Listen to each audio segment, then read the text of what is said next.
Have you heard of the car test? If not, the car test is, in a way, the final measure of a song's mix. The idea being that if a mix sounds good in your car, you're good to go. If it sounds bad, back to the drawing board or mixing board, I guess. As much as I'm sure we'd all love to listen to music under the perfect conditions, a state-of-the-art hi-fi system or stellar open-back headphones in a controlled environment, the truth is that much of the music we create is consumed in unideal conditions. Cars, grocery stores, sporting events. These are all places where you want your music to be heard. But how do you know if your mix, which sounds great in your Sennheiser HD 490 Pro Plus open-back headphones, is also going to sound good to someone streaming their Spotify playlist while cooking up some hot dish for their family in the kitchen? The answer still starts with these Sennheiser headphones. Let's get into it. Welcome to Get Offset. My name is Emily and your laugh is music to my ears. Speaking of music, my band Sunday Crush has been recording lately, and I just happen to have the latest mix to review. It's great timing because Sennheiser sent me these HD 490 Pro Plus open back headphones, which come with dearReality's dearVR Mix SE plugin, which allows you to create a controlled mixing room environment and preview your mix in different acoustic spaces. Full disclosure, Sennheiser did send me these headphones and they paid a fee for me to make this video, but thoughts and opinions are all mine. If you're mixing or mastering music, it's hard to beat a set of reference headphones like the HD 490 Pro Plus open backs. So, let's talk about choosing great headphones for mixing. The first thing I tend to consider is if the headphones are comfortable. I mean, you can be wearing these for hours, and that's not uncommon when you're doing your own mixing or are attending an in-person mixing session. It doesn't matter if you're rocking the world's most expensive, best-sounding headphones if you need to take them off after 45 minutes because they're fatiguing. These are extremely comfortable. I've worn Sennheisers during multi-hour in-person mixing sessions, and I didn't experience any discomfort or pain, which is a huge win. The next thing to consider is obviously the sound. And to be clear, if they're comfortable and sound bad, don't use them. For me, any set of headphones, period, need to sound good. But for mixing and mastering, you want headphones that have a flat or neutral frequency response. Many consumer headphones have boosts in at least the low frequencies, sometimes the high as well. That's fine for consumers, but not for critical listening. The Sennheiser HD 490 Pro Plus open backs, and I'll have an affiliate link to these in the video description by the way, nail both parts of that equation for me. They're comfortable and they come with one set of fabric ear pads for mixing and the velour ones which are good for producing. The, I guess you can call it the headband, is also padded and comfortable. Plus they're not really heavy, which is, I mean, that can be a problem when you're wearing headphones for a long time. Just an aside, I think some consumer headphones literally add weights to the products to make them seem, I guess, more durable or luxurious. I'm not a fan. When brands add weights to headphones, they're making the product worse to make it seem better, but I digress. These do not do that. So I'm gonna take these out of this box. I should say box. They come with this really nice carrying case, which is great for traveling.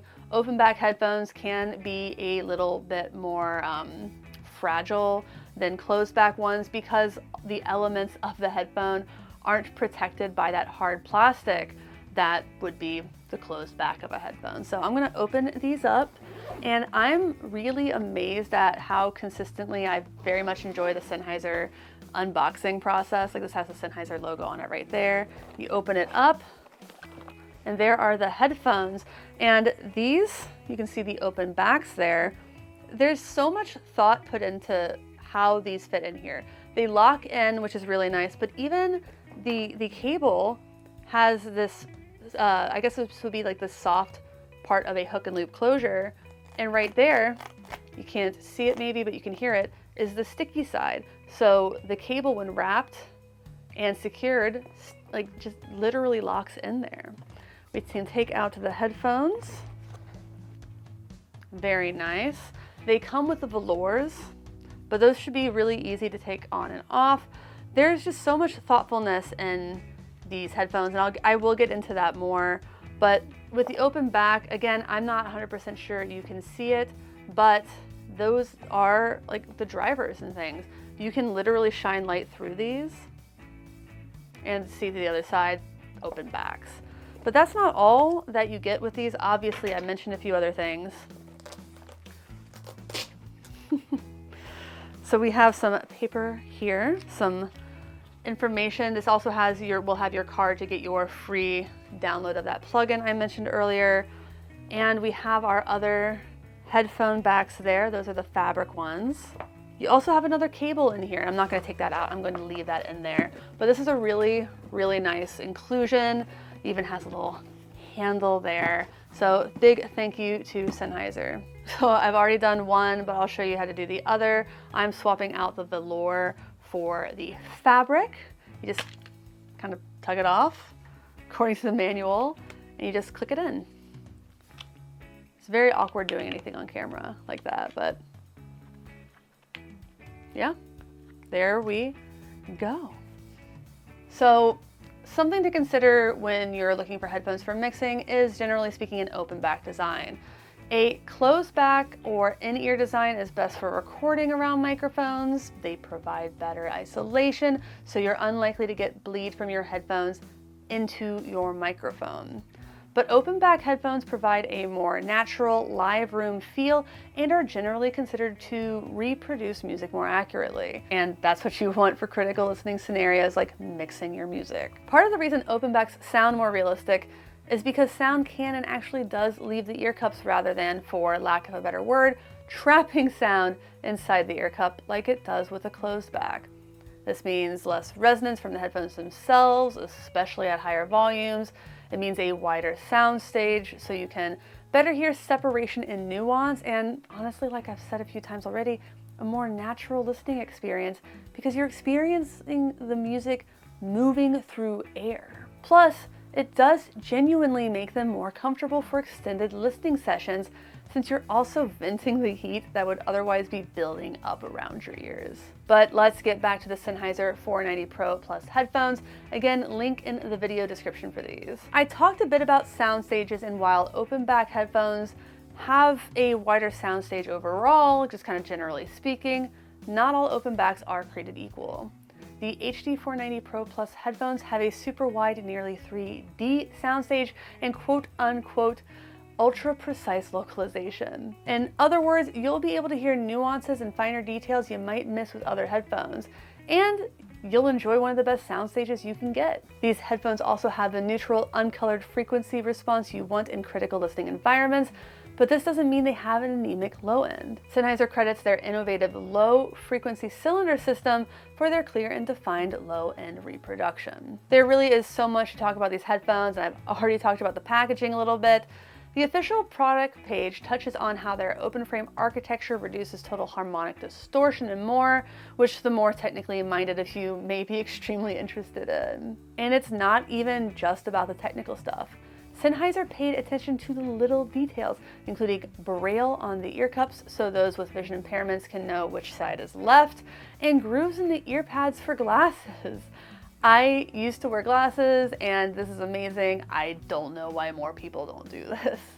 The ear pads are even machine washable. You would want to put them in like a lingerie bag or a mesh bag when you're washing them, but the earpieces, I believe the headband, also washable and also completely replaceable, which is a sustainability win because these plastic pieces, they're just worse for the environment to have to constantly replace. And after all, don't you want headphones that are going to last forever? Don't throw the baby out with the bathwater. Don't throw the headphones out with the ear pads. Obviously, I can't show you how these headphones sound. That's just not a thing. All I can really do is tell you about the features and benefits and whether or not I like them. And I do really like them. I was comparing them to my previous headphones, which were also open backs. I didn't think these were going to beat those, and they did. I had my husband do the same thing. The other ones were more expensive. The other ones weren't Sennheisers, and these sound significantly better. I'm shocked and pleased. So again, I can't show you what these sound like, but what I can show you is the sweet software it comes with. Let's talk about it. All right, this is the Dear Reality dearVR Mix SE plugin. With this software, you can turn your headphones into physical mixing environments. This is great for when you, like a lot of us who record and mix at home, don't have great physical environments with expensive acoustic paneling. Anyway, here are things you can do with the Dear Reality dearVR Mix SE plugin. Firstly, you can move your speakers around the room. You can set them to a few different setups. We have mono input, mono summed, stereo, and stereo wide. You can do this without physically moving things. Or I know a lot of people like to sum to mono during their mixing. This just makes it really easy to do that. And this is really great because with headphones, essentially you're always getting a very wide stereo mix, but that's not how most physical spaces work. So I love that. You also have a few different mixing rooms to choose from. You have an A, you have a B, and you have an analytic dry. And that leans into being able to adjust room characteristics to your own taste. If you're lucky, you can mix in the same physical space all the time. That means you know how the room affects the mix, the good things and the bad things. With the dearVR Mix SE plugin, you can adjust things like we have ambience here, we have focus. However you set these parameters, you can feel like you're mixing in the same place every single time, whether you're working in a studio, from your home, or a hotel while on a work trip or tour. And that's so important for getting the consistency in these mixes, and consistency is going to be the main great thing about this plugin. We also have headphone compensation, which we can turn on or off. I have selected my headphones, but they also have some other popular models in here, including some Neumanns. Again, this is just about getting consistency in your mix, even if you don't have access to the same headphones all the time. And kind of the most exciting fun thing about this plugin is previewing your mixes in real environments or scenes. Right now we can preview our mixes in the car, in a club, in a home theater, in a kitchen, living room, and stadium. We already talked about the car test, which is a real thing and an important step of getting a good mix. I remember when I started doing a podcast and my co-host said he was going to edit it. He was super stoked on his first mix, what he listened to on a computer, until he listened to it in his car, and according to him, it was awful. And that was just 3 people speaking and a short musical intro. Imagine how much harder it is to get a good mix with a lot of instruments going on, different parts, panning, effects, etc. Now you don't actually have to get in a car to realize you need to fix your mix. So what I'm going to do is I'm going to plug in, I'm going to listen to my band's latest mix, and see if there's anything I hear differently, anything that is bothering me, anything I want to inquire about. Again, I'm not a mixing engineer, so I'm not an expert, but if there's something that stands out to me, I think this is what's going to give me that experience. So what I have here is I have a loop of just the intro from my song. I don't want to play the band's whole song. Again, it's not done, it's not finally mixed. We want for everyone to be able to hear it the right way at the right time when we want everyone to hear it. So I'm going to start with bypass on. That means you're not going to hear anything. And I'm going to start in mixing room A. And then I'm going to toggle it on. I'm going to mess with the ambience, which is just the amount of room that's getting pulled in. Let's get to it.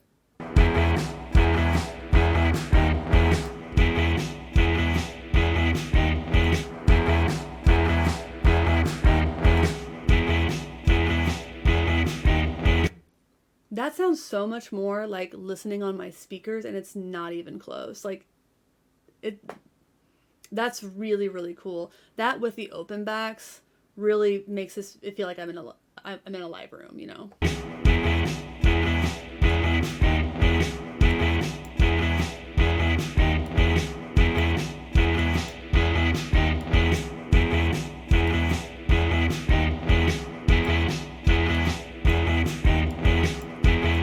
I think you'll be able to hear what I mean when I say the focus sounds kind of like a high mids boost versus a cut. That has more of an impact. I can hear that more in these rooms than ambience.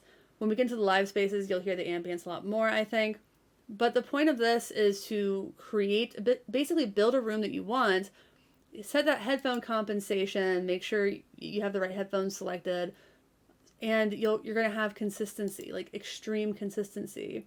You save that preset, that's your go-to, that's what you mix on.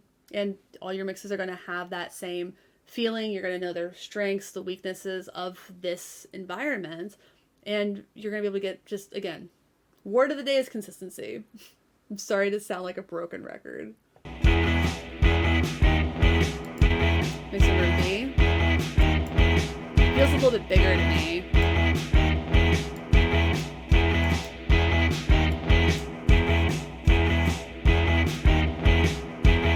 The next room is an analytical dry room. I'm going to skip that one. And we're going to get into the car. So I'm going to start with neutral in the car. I'm going to start with the app off, the plugin off.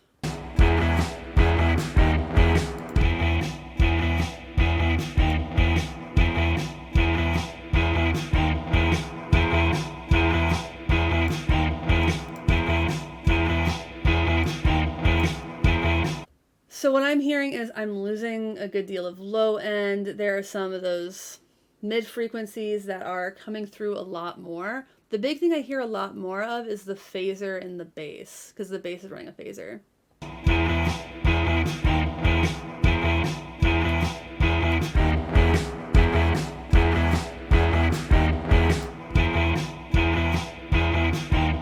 And one thing I didn't mention is that you can level match the bypass, which I think is really helpful. Otherwise, one sounds louder than the other, and you're always going to kind of think the louder thing sounds a little bit better. Yeah, so that's not concerning. I don't have a big concern with how this sounds. I would love some more low end. It makes me really glad that when we were going and mixing the first time, the engineer went into Ableton and he converted the bass part, which was recorded with effects, to MIDI, ran that MIDI through a mini Moog, and that got us back a lot more of the low end. I'm very glad that we did this as I'm listening to this in the car, because otherwise I think it would sound anemic.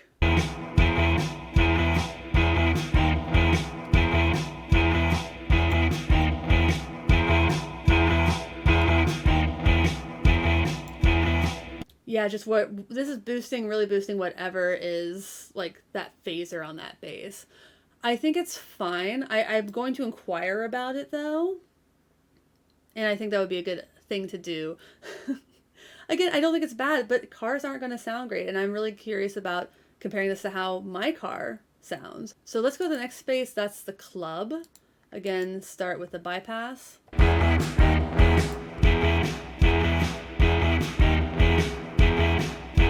I think you pause it, you can kind of hear that trail. I think the big thing about club and some of these bigger spaces is just making you aware of how the room reverb is going to sound. So if you have like a lot of reverb on something, this would sound kind of bad.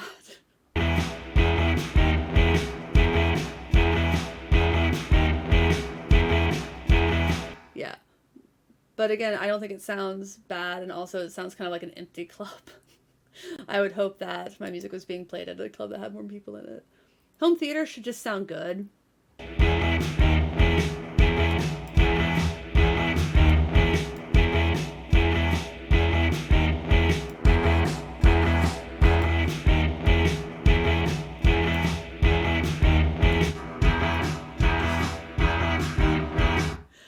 Kitchen has sounded bad on every mix I've tested this with, which is really, fine. Let's turn that down a bit, but like a kitchen, it's just so echoey, so things are gonna be like coming at real harsh, you know what I mean?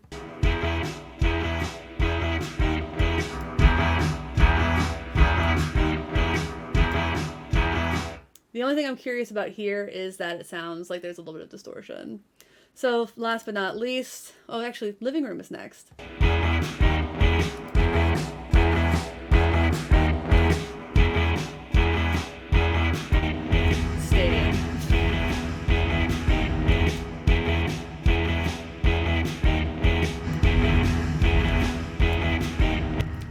That's by far the most dramatic one.